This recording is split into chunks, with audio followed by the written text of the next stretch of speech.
Hey everybody, Amy Coney Barrett was confirmed today, and I want to just say a few words.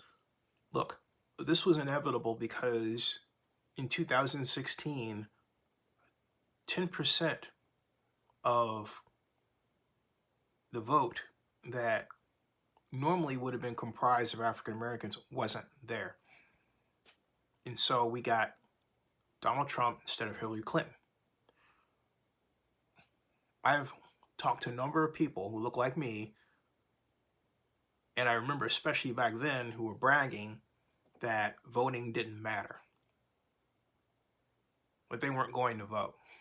And so I hope they understand now the consequences of their actions and how it's impacted the rest of us. We have a president that is focused more on confirming a person for the Supreme Court than getting out aid to Americans to better cope with the pandemic and its economic impact. We have a Supreme Court that's completely packed and one-sided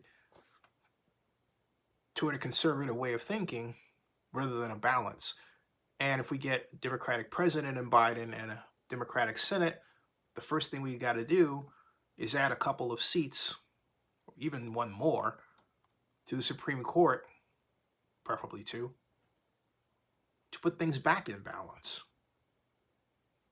to go from 9 to 11. So voting matters.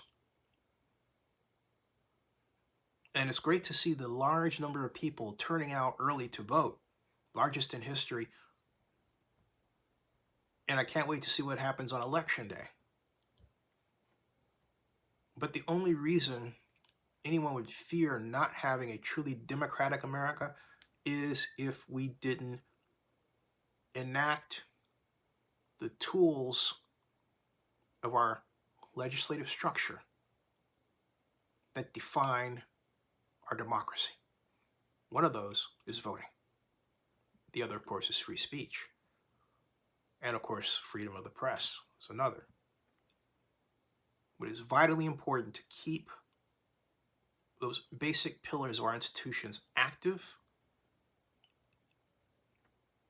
so that we can maintain this great American institution. And we should add in